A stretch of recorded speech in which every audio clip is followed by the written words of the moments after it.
नमस्कार दोस्तों, मैं आपका दोस्त नरेश कुमार एक बार फिर आप सभी भाइयों के बीच में। भाई हमारे सर पे भी इस चीज का बहुत सवार था कि भाई हमारी गाड़ी फ्री होएगी, हमें 6 लाख रुपए मिलेंगे, हमें जिंदगी भर पेंशन मिलेगी, हमें मेडिक्लेम मिलेंगे। तो अब लाइफ में और बचा क्या है लेने के लिए? बाकी रोटी पानी तो सब कमाते ही रहते हैं। हम भी भाई बड़े खुश वहां से भी मीटिंग से वापस आ गए और हमने और बंदे बनाने शुरू कर दिए। एक हमारे पड़ोसी गिरी साहब, प्रमोद गिरी उनका नाम है। वाह क्या मस्त बंदा है भाई, इंटेलिजेंट बंदा है। कैसे बंदे को मतलब कि तैयार करता है, 1 मिनट में बंदा तैयार। मुझे भी गिरी ने ही तैयार किया था कि नरेश भाई तेरे को ये दिलाएंगे वो दिलाएंगे, और भाई 6 लाख रुपए, गाड़ी फ्री, सब कुछ। और भाई मस्त, मैं तो उन बातों में आ गया और फिर सभी को हमने पटाया, बहुत काम किया। ठीक है, उसके बाद जब 2,500 बंदे बन गए, 2,500 बंदे बनने तक कुछ इसमें नए बंदों की एंट्री होती है, जिनसे आज के टाइम पर आप सबसे ज्यादा परेशान हैं।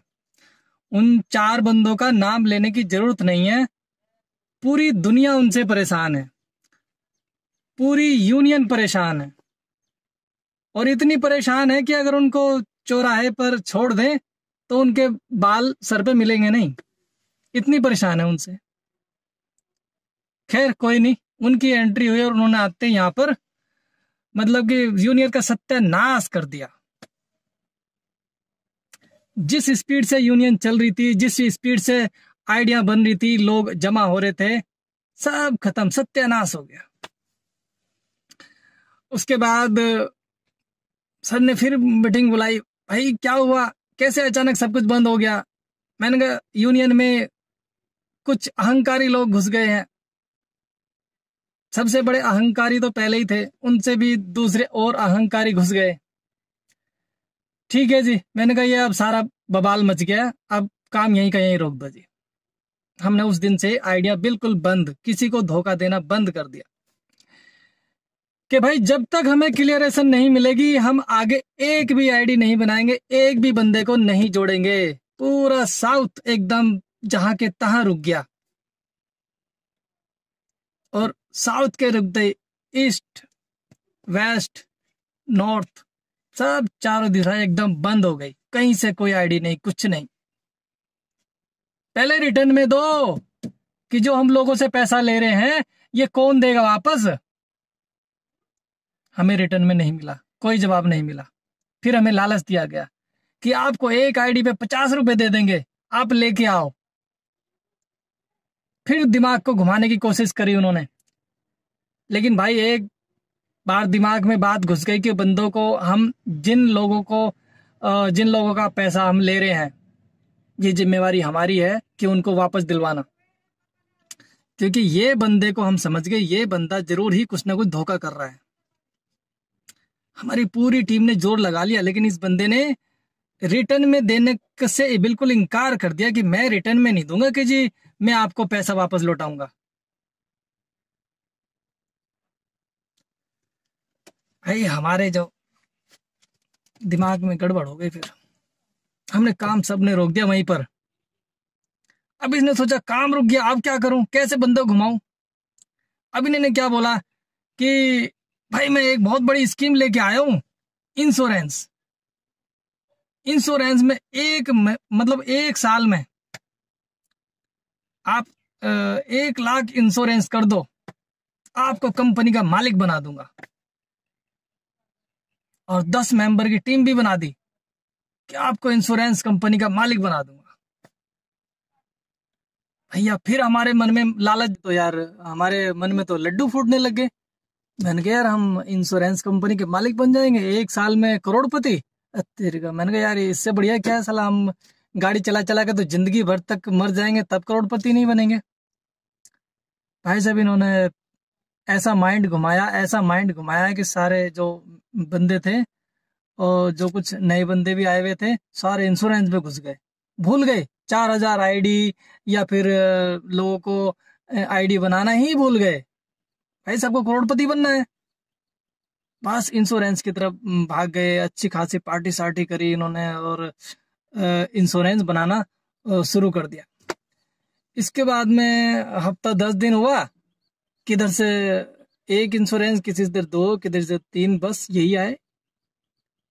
फिर कह रहे भाई ऐसे तो एक साल में 1 लाख इंश्योरेंस होंगे नहीं, एक बंदे को कमीशन देंगे, हर एक बंदे को आप हर एक बंदे को कमीशन मिलेगा, आप ज्यादा से ज्यादा इंश्योरेंस लेके आओ। लेकिन नहीं हुआ। हार के थक के जब महीना गुजर गया कि भाई अब इंश्योरेंस भी नहीं आ रहा, 4000 आईडी भी नहीं बन रही, इंश्योरेंस भी नहीं आ रहा, फिर इन्होंने माइंड चलाया यार अब क्या करें, अब तो हमारी दुकान ठप हो जाएगी। इन्होंने बोला यार बंदों से पैसा तो लेना है, अब क्या करें। इन्होंने बोला 1000 रुपए इनसे लो और बोलो कि इनके लिए एयरपोर्ट पे एक पार्किंग बना रहे हैं। फिर बंदों को बुलाया, भाई तुम्हारे लिए एयरपोर्ट पे हम एक पार्किंग बना रहे हैं, सब 1000 रुपए जमा करो। भाई जोश जोश में 250, 300, 350 बंदे 500 तक पहुंच गए, 1000 रुपए जमा कर दिए सबने। उसके बाद 1000 जमा कर दिए, पैसे जेब में आए, अंटी में दबाए, हाँ निकल लिए। महीनों तक शकल ही नहीं दिखाई। उसके बाद में सब लोग कहने लगे यार एयरपोर्ट में पार्किंग के पैसे लिए थे, पार्किंग कहाँ है। तो बोला जी वो जेएमआर को जमा कर दिए मैंने 5 लाख रुपया। मैंने कहा भाई यहाँ तो इन्होंने हजारों बंदों से 1000 रुपए ले रखे हैं, इतना पैसा जमा कर रखा है इसने, और हमसे बोल रहा है कि हमने 5 लाख तो जेएमआर में एयरपोर्ट पे जमा कर रखा है। कह रहा भाई यहाँ कोई पैसा जमा नहीं हुआ है, अगर आपका पैसा जमा है तो एक बार रिसीट ला के दे दो, हम रिसीट नंबर डाल के कंप्यूटर पर डाल के चेक कर लेंगे। फिर हमने यहाँ सरदार जी से बोला कि सरदार जी अगर आपने 5 लाख रुपए जमा करे हैं तो आप रसीद दिखाइए। तो हमें बोलते हैं यार ये सब काम अंडर टेबल होते हैं, तुम भी यार क्या रसीद मांगते हो। मैंने कहा सर ये 100-200 की बात नहीं है, ये 5 लाख की बात है। बेटा तुम शांत रहो, ये सब अंडर टेबल काम होते हैं और हो जाएंगे, हमने सेटिंग कर रखी है। अरे भैया कैसी सेटिंग है तुम्हारी, 5-6 महीने हो गए और आज तक तुम्हारी सेटिंग ही पूरी नहीं हुई।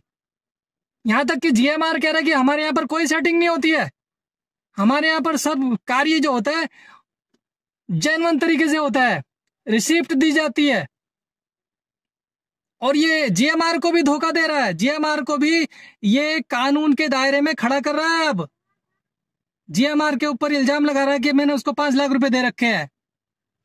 अभी देखना बात कहां तक पहुंचेगी, एयरपोर्ट पे, जीएमआर पे, सब जगह पहुंचेगी कि 5 लाख रुपए जीएमआर को दे रखे हैं हम। भाई बहुत लंबा गेम है ये, आप लोग समझ लो, नए नए बंदे जितने भी हैं सबूत के साथ बोल रहे हैं हम। जिसको यकीन नहीं आता है कॉल कर लेना, नरेश कुमार नाम है मेरा। अभी तो देखना कहां कहां फंसेंगे ये। भाई बुरा करोगे बुरे का अंत बुरा ही होता है।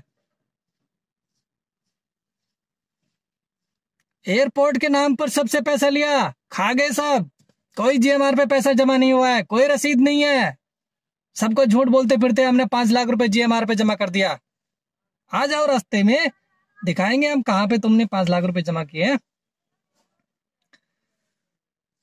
इसके बाद में अब इनका गेम आता है पलट के, जब सब जगह से पैसा जमा हो गया, हिंद कैप पर, जिसके नाम से पहले से 3-4 बार इन लोगों ने पैसा जमा करके खा चुके, हजम कर चुके, निकाल भी चुके, फिर से घूम फिर के हिंद कैप पर आ गए कि अब हिंद कैप के पैसा लेना है। फिर उन्होंने 1000, 5000, 10,000, 15,000, 7,000 शेयर बेचना शुरू कर दिया। अरे जिस कंपनी का इनके पास रजिस्ट्रेशन तक नहीं है, उस कंपनी को चालू करने की बात करते हैं, उस कंपनी का शेयर बेच रहे हैं। फिर से लोगों से पैसा खाना शुरू कर दिया, हमने भी दिया। भाई मैं भी अपने पागलपन की इंतहा देखना चाहता था कि कितना बड़े पागल हो सकते हैं हम, हमने भी दिया पैसा। लेकिन जब लोगों ने बताया पागल हो गए क्या तुम, अरे साले लोग बाग 4 साल से पैसा दे दे के परेशान हो गए, तुम अभी पैसा देते जा रहे हो। हमें जगाया, हमें बताया, कह रहा कि जितनी जल्द से हो सके पैसा निकाल, खत्म। ये चोर है, चोर है, चोर है, चोर ही रहेंगे। आप बताइए, इनके ऑफिस पर बोर्ड लगा हिंद कैब का, ऑफिस के अंदर बोर्ड लगा हाइन कैब का, पब्लिक को बुलाते हैं राजधानी परिवहन पंचायत के नाम से, पब्लिक को कार्ड देते हैं ड्राइवर लोकल हाईवे इंटरस्टेट का। आप बताइए ये कहां पर एक जगह टिकते हैं? इनके नाम से 5 से 6 कंपनियां बना रखी इन्होंने, कागजी कार्रवाई, ऐसे ही उल्टा सीधा, कोई लीगल नहीं है। बुलाते हैं किसी नाम से, घुसाड़ देते हैं किसी नाम पे, कार्ड किसी दूसरे का दे देते हैं, यही सब चल रहा है। और अभी इन्होंने नया ड्रामा शुरू करा है, एक ड्राइवर ऐप बना के प्ले स्टोर पर डालेंगे, फिर से चंदा मांगना शुरू। लाओ जी, 1000, 2000, 5000, जो जिसके श्रद्धा हो दे जाओ, झोली फैला रखी है। भाई मेरी बात मानो, अभी भी आप जग जाओ, कोई भी बंदा किसी को पैसा नहीं देगा, पैसा देना बंद करो, आप अपना पैसा अपने पास जोड़ो। और सिटी टैक्सी 2017 स्कीम को लागू करवाओ, हम आपके साथ हैं एनी टाइम। सारे ड्राइवर भाई एक हो जाओ, एकता दिखा दो। हमें किसी यूनियन की जरूरत नहीं है, नहीं चाहिए हमें किसी का साथ। यूनियन आती है, हमारे साथ खड़ी होती हैं और पॉलिटिशियन को अपनी ताकत दिखाती कि जितने बंदे हैं सब मेरे हैं, मेरे पीछे हैं, मेरे नाम पर 1 मिनट में लोगों का खून भी कर सकते हैं, ऐसा बताती हैं ये लोग। कहते हैं यार अगर इतना इसकी पहुंच है तो इसको टिकट भी दे दो, इसको जितना पैसा चाहिए पैसा भी दे दो। इनकी जेबें भरती रहती हैं और हम लोग वहीं सड़क पर सड़ के मर जाते हैं। कितने ड्राइवर आप लोगों ने देखे, कितने ड्राइवर फांसी लगा रहे, कितने ड्राइवर आत्महत्या कर रहे, कितने ड्राइवर मतलब हार्ट अटैक हो जा रहा है, गाड़ी में चलते चलते बंदा मर जा रहा है। कीड़े मकोड़ों की तरह हम लोग मर रहे हैं, गिर रहे हैं, लेकिन सुधर नहीं रहे हैं। अभी भी वक्त है, सारे ड्राइवर भाई एक हो जाओ, यूनियन वालों को मारो गोली, नहीं चाहिए हमें कोई union. Bus city taxi scheme 2017 लागू करवाओ, सरकार से बस एक ही चीज लागू करवाओ, आपका रेट अपने आप ठीक हो जाएगा। ये कोई यूनियन वाले किसी के काम नहीं आने वाले हैं, कोई काम नहीं आएगा। भाइयों अगर आप मेरे साथ हो, सिटी टैक्सी स्कीम 2017 लागू करवानी है तो मेरे साथ खड़े हो जाओ। कोई हमें हिंद कैब या कोई कैब की जरूरत नहीं है, कैब ऑलरेडी है। आइए कमेंट कीजिए कमेंट बॉक्स में और बताइए कौन कितने भाई हमारे साथ हैं, या फिर इन यूनियन वालों के हाथे अभी तक भी आप लोग मतलब इन्हीं के पीछे रहकर सड़ना, गिरना, मरना, हार्ट अटैक, आत्महत्या, सबको यही करना चाहते हो, या फिर अपने आप अपना ही एक कार्यशैली बनाना चाहते हो कि आप अपने ऊपर निर्भर हो जाओ। कमेंट कीजिए, बताइए कि कौन कितने आदमी मेरे साथ हैं। नमस्कार, जय हिंद, नरेश कुमार।